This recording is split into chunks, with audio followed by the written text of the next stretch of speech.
الحمد لله رب العالمين والصلاة والسلام على سيد المرسلين وعلى آله وصحبه اجمعین اما بعد. ہم آپ تمام لوگوں کا اس آن لائن اسپیشل خصوصی درس میں آپ کا ہم خیر مقدم کرتے ہیں. جیسا کہ آپ تمام کو معلوم ہے کہ ہمارا یہ تمام آن لائن یہ اسپیشل پروگرام ہوتا ہے جس کے مطلب حدیث کا مدرس کا ہے ہمارے شیخ فیاض علی ممری حفظ اللہ تعالیٰ ہوتے ہیں، جو بہت ہی مشغول رہتے ہیں. اس کے باوجود بھی ہمارے لیے وقت نکالتے ہیں. ان سے ہم نے تقریباً 3 سالوں سے ہم مختلف موضوعات پر صحابہ کی فضیلت، سیرت اور اس کے علاوہ صحابہ کی سیرت اور صحابیات کی سیرت، پھر اس کے بعد مختلف اخلاقی اور سماجی موضوعات پر ہم نے ان سے استفادہ کیا ہے. اسی سلسلے کو آگے بڑھاتے ہوئے آج ہم نے جو عنوان کا انتخاب کیا ہے وہ ہے اولاد کی تربیت. اولاد جو ہے بہت ہی عظیم نعمت ہے، اور یہ اولاد اگر اس کی صحیح طریقے سے تربیت نہ ہو تو یہ اولاد نعمت کے بجائے زحمت بھی ہو جاتی ہے اور ہمارے لیے عذاب کا بھی باعث بن جاتی ہے. اس لیے ہر ایک انسان پر یہ ذمہ داری ہے کہ اس اولاد کی صحیح تربیت کرے، صحیح رہنمائی کرے اور خود کے لیے بھی نعمت بنائے اور اپنے لیے آخرت کا ذخیرہ بھی بنائے، آخرت میں صدقہ اور صدقہ جاریہ بھی بنائے. تو اسی سلسلے میں آج کا جو یہ موضوع ہے، آج کا جو یہ پروگرام ہے، اس میں اولاد کی تربیت کے موضوع پر گفتگو ہوگی. تو شیخ ابھی راستے میں تھے اور شیخ مصروف رہتے ہیں، جیسے کہ میں نے آپ کو بتایا ہے. اس کے باوجود بھی ہمارے لیے وقت نکالتے ہیں. ہم اللہ تبارک و تعالیٰ کا شکریہ ادا کرتے ہیں کہ اللہ تبارک و تعالیٰ ہم سب کو ایک موقع دیتا ہے کہ ہم دین کو سیکھنے کے لیے ہم جمع ہوتے ہیں، اور یہ اللہ کی توفیق ہوتی ہے. اور بغیر توفیق اس کی حاصل نہیں ہوتا. اور پھر ہم اس کے بعد اللہ تبارک و تعالیٰ کے بعد ہم شیخ کا بھی شکریہ ادا کرتے ہیں کہ شیخ ہمارے لیے وقت نکالتے ہیں اور ہمیں وقت دیتے ہیں. تو ابھی میں شیخ کو دعوت دیتا ہوں کہ شیخ آئے اور اولاد کی تربیت کے موضوع پر ہم سب کو مستفید کرے. شیخ فیاض علی ممری حفظ اللہ تعالیٰ. جی، السلام علیکم ورحمۃ اللہ وبرکاتہ. وعلیکم السلام ورحمۃ اللہ وبرکاتہ. الحمد للہ رب العالمین والعاقبۃ للمتقین والصلاة والسلام علی سید المرسلین. اللہم صل علی محمد وعلی آل محمد وبارک وسلم. اعوذ باللہ من الشیطان الرجیم. بسم اللہ الرحمن الرحیم. ام کنتم شہداء اذ حضر یعقوب الموت اذ قال لبنیہ ما تعبدون من بعدی قالوا نعبد الہک و الہ آبائک ابراہیم و اسماعیل و اسحاق الہا واحدا ونحن له عابدون ونحن له مسلمون. الحمدللہ. حضرات، جیسا کہ ابھی شیخ آپ کے سامنے اناؤنس کیے کہ میں سفر میں تھا. اللہ کا فضل ہے کہ یہاں کہ ٹرینیں تو اکثر وقت پہ چلتی ہیں، لیکن یہاں بارش کا موسم ہے تو 10 منٹ لیٹ ہو گئے. لیٹ ہونے کی وجہ سے میں تاخیر ہو گیا، بلکہ 15 منٹ لیٹ ہو گیا. اللہ کا فضل ہے کہ اللہ تعالیٰ وقت پہ پہنچا دیا اور 15 منٹ لیٹ سے ہی میں آپ کے خدمت میں حاضر ہو گیا. موضوع ہے اولاد کی تربیت. آج سب سے بڑا مسئلہ یہی ہے، اولاد کی تربیت. ایک طرف ہم دیکھتے ہیں اولاد کی اہمیت، جس کو قرآن کریم نے اولاد کو مال کے ساتھ کئی جگہ ذکر کیا ہے. کہیں اس کو نعمت بھی بتلایا ہے، کہیں اس کو فتنہ بھی کہا ہے، اور کہیں اس سے بچنے کے لیے بھی کہا ہے. سورہ منافقون کے آخری رکوع میں صاف صاف ایمان والوں سے کہا کہ تم مال اور اولاد تمہیں اللہ کی یاد سے غافل نہ کر دے. تو کہیں کہا واتقوا فتنہ، اور اس فتنے سے بھی بچو. دوسری طرف ہم انبیاء کی زندگی دیکھتے ہیں تو جن انبیاء کو اولاد نہیں ملی وہ لمبی لمبی عمر تک دعائیں کیے. ان میں سے حضرت ابراہیم علیہ السلام خود ہیں، جن کے بارے میں مشہور ہے کہ 80 سال تک دعائیں کرتے رہے. اور کیا آواز آ رہی ہے نا؟ جی آواز آ رہی ہے شیخ. اچھا، بیچ میں کوئی دوسرا فون آ گیا. ٹھیک ہے، یہ اسپیشل پروگرام اسی کا ہے یہ نا، میٹ. اچھا جی شیخ جی جی. اچھا. تو ابراہیم علیہ السلام کی دعائیں ہیں. دوسری طرف ہم حضرت زکریا علیہ السلام کی دعا دیکھتے ہیں کہ انہوں نے بھی اولاد کے لیے بڑی لمبی دعائیں کی ہیں، یہاں تک کہ ان کو کہنا پڑا کہ میری ہڈیاں کمزور ہو گئی، وہن العظم منی واشتعل الراس شیبا. پھر بھی ولم اکو باغیا، کہ میری ہڈیاں کمزور ہو گئیں، بال سفید ہو گئے، پھر بھی میں آپ کی رحمت سے مایوس نہیں ہوں. یہ اولاد کی محبت ملنے پر اگر کھو گئی ہے تو حضرت پیارے نبی صلی اللہ علیہ وسلم ایک کے بعد دیگرے تینوں اولاد کے کھونے کا جو غم تھا وہ بھی ہم کو ظاہر ہے. تو معلوم ہوا کہ اولاد کی محبت بھی ہر انسان کے اندر ہوتی ہے. اب آج سب دنیا اعتبار سے ہو یا اخروی اعتبار سے ہو، یا موت کے بعد ہو،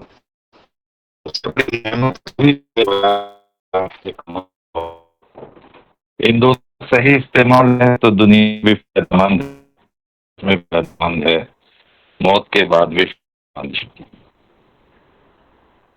تو اولاد کی تربیت جو موضوع آپ دیے ہیں الحمدللہ بہت بہتر ہے میرے لیے.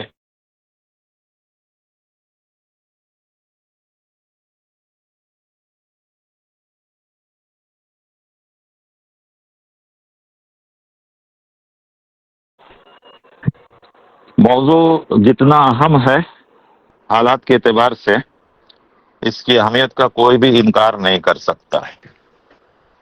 ایک زمانہ تھا کہ ماں باپ کچھ کہیں اور پھر کس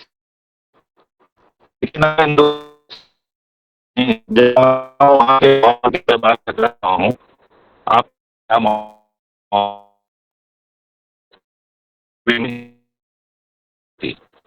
ایک پھیلی کہ ماں بچے اولاد کی بھی نہ سنتے ہوں، استاد کی بھی نہ سنتے ہوں. آج کل بچے سن رہے ہیں تو صرف بچوں کی سن رہے ہیں، اپنے دوستوں کی، اپنے ساتھیوں کی، اپنے ساتھ رہنے والوں کی. تو ایسے میں اولاد کی تربیت کیسے کی جائے؟ حالانکہ پیارے نبی صلی اللہ علیہ وسلم فرماتے ہیں ما ناحل والد ولدہ، کہ ایک ماں باپ اپنے بچوں کو جو کچھ دے سکتے ہیں دیں، لیکن سب سے بڑی چیز جو دیں گے وہ ہے تربیت. تربیت کس چیز کا نام ہے یہ بھی ہم کو معلوم ہونا چاہیے.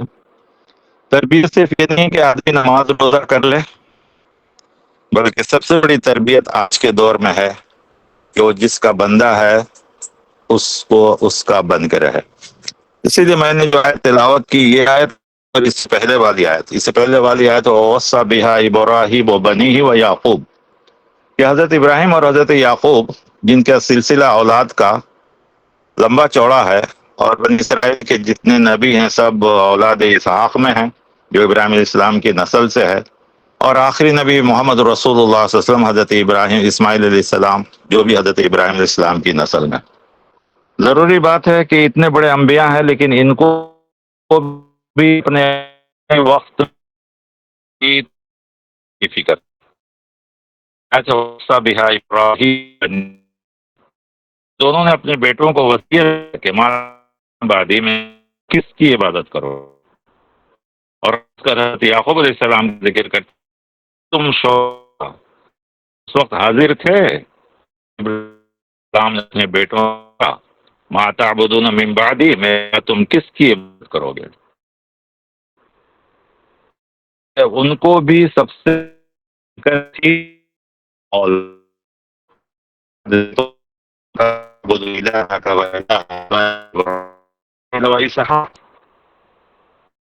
آپ کے رب کی، اسماعیل علیہ السلام اسحاق علیہ السلام کے رب کی جو ایک ہے، الہ واحدا، ایک اللہ، ونحن له مسلمون، اور پہلی آیت میں ان دونوں نے وصیت کی کہ اللہ نے تمہارے لیے دین کو چنا ہے، تمہاری موت آئے تو اسی مسلمان کی حالت میں ہے، فلا تموتن الا وانتم مسلمون۔ تو معلوم ہوا کہ سب سے پہلی تربیت اسلام کی ہونی چاہیے۔ واٹس ایپ پہ کبھی کبھی بڑی اچھی بات آ جاتی ہے، کل کسی نے صرف 2 لائن میں بہت بڑی بات کہہ دیا، کہا کہ مسلمان کسے کہتے ہیں اور مومن کسے کہتے ہیں۔ کہا کہ مسلمان اللہ کو مانتا ہے اور مومن اللہ کی مانتا ہے۔ مسلمان اللہ مانتا ہے اور اللہ کی مانتا ہے۔ اللہ کو اب اگر زندگی میں اللہ مانتا ہے، اس کے احکام، اس کے اس کے کتاب،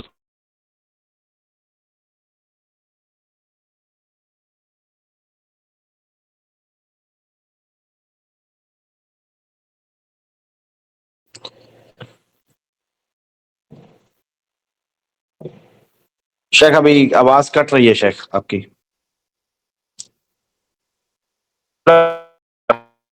پوری زندگی ہے کہ مسئلوں کی طرف جانے کے لیے تیار، خصوصاً نئی نسل نہ معلوم کدھر جائے۔ ایک شاعر نے بڑی عجیب بات کہی کہ آج کل کے بچے ان تہذیب کی طرف جانا چاہتے ہیں جس کو ویسٹرن کلچر کہا جاتا ہے۔ دنیا میں 2 ہی تہذیب ہے، ایک مشرقی تہذیب، ایک مغربی تہذیب۔ مشرقی تہذیب کے اوپر ہمیشہ مذہب غالب رہا، لیکن مشرقی تہذیب پر ہمیشہ دین دور رہا، دین سے دور رہے وہ لوگ۔ تو کسی شاعر نے بڑی بات کہی ہے کہ، اور علامہ اقبال کا بھی ایک شعر ہے، خوش تو ہیں ہم بھی جوانوں کی ترقی سے مگر، خوش تو ہیں ہم بھی جوانوں کی ترقی سے مگر، لبے خنداں سے نکل جاتی ہے فریاد بھی ساتھ، ہم سمجھتے تھے کہ لائے گی فراغت تعلیم، کیا خبر تھی کہ چلا آئے گا الہاد بھی ساتھ۔ تو آج تعلیم کے نام پر ویسٹرن کلچر یا دنیا ان چیزوں سے نوجوانوں کو دور کر رہی ہے جو اصل ہمارا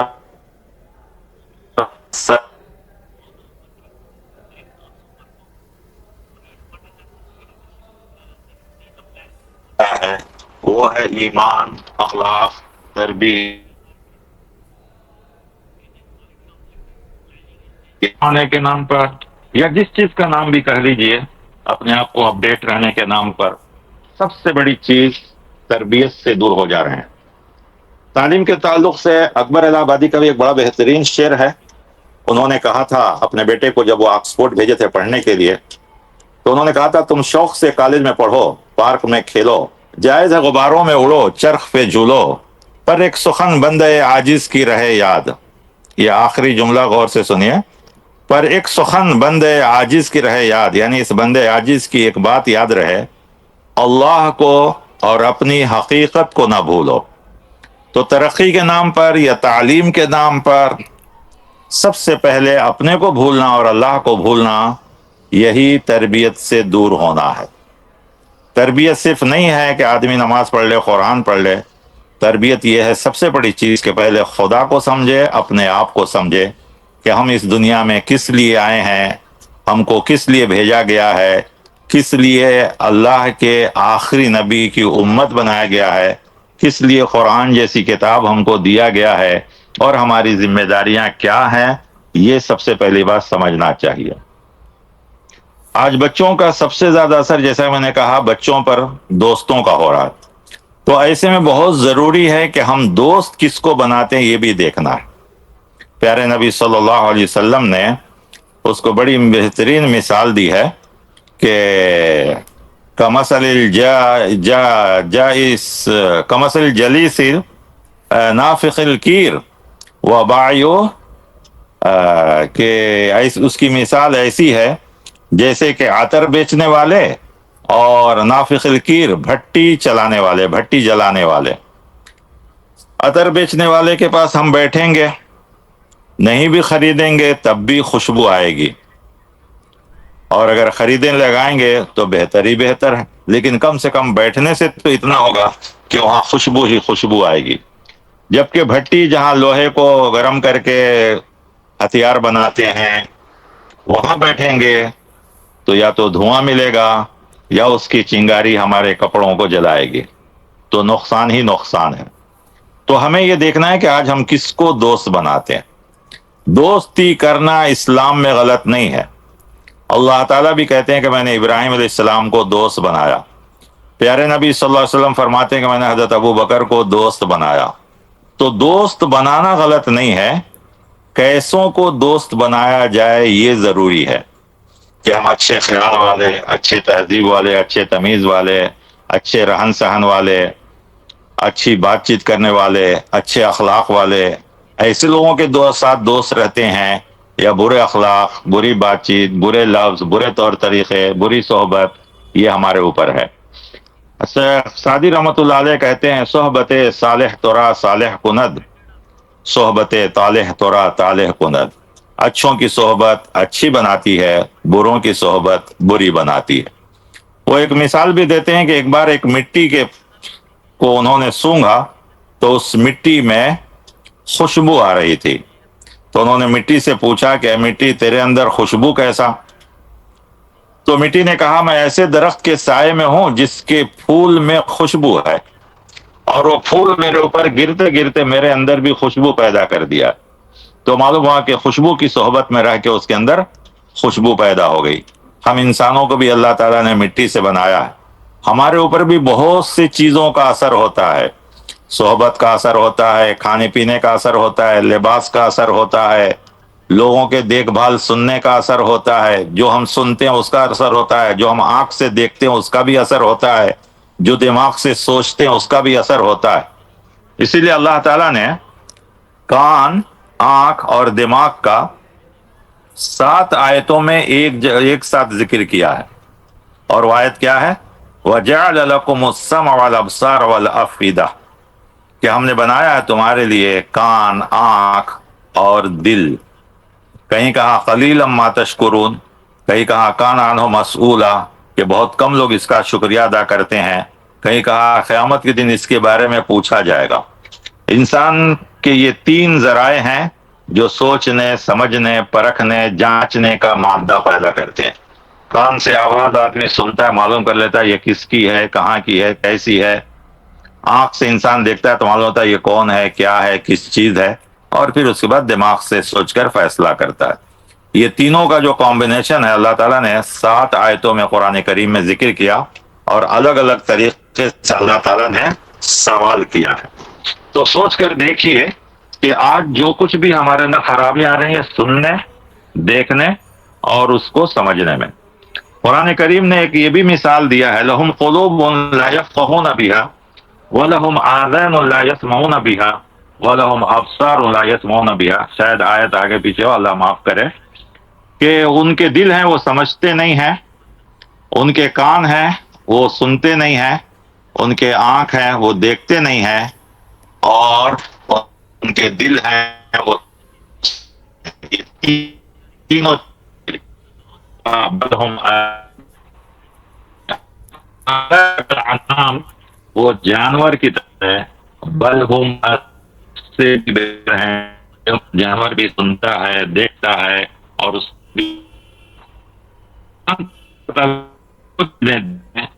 اس کا صحیح فائدہ اٹھایا جائے۔ اگر اللہ تعالیٰ کہتا ہے کہ وہ جانور کی طرح ہے تب بھی کوئی بات نہیں تھی، بلکہ اللہ تعالیٰ کہہ رہے ہیں کہ اس سے بھی گئے گزرے ہیں، اولئک کالانعام بل ہم اضل، اس سے زیادہ گئے گزرے ہیں۔ کیونکہ جانور میں بہت سی ہمدردیاں، بہت سی اچھائیاں، بہت سی چیزیں ہیں، لیکن انسان کی ساری اچھائیاں آہستہ آہستہ ترقی کے نام پر، اور افسوس ہے کہ پڑھے لکھے لوگ علم کے نام پر ان سب چیزوں سے دور ہوتے چلے جا رہے ہیں۔ تو ایک ماں باپ کے لیے اولاد زندگی کا بھی سہارا ہے، آخرت کا بھی سہارا ہے۔ انسان جب دنیا سے چلا جائے تو 2 چیزیں ہی کام آنے والی ہیں اصل، وہ زندگی میں بھی اور مرنے کے بعد بھی۔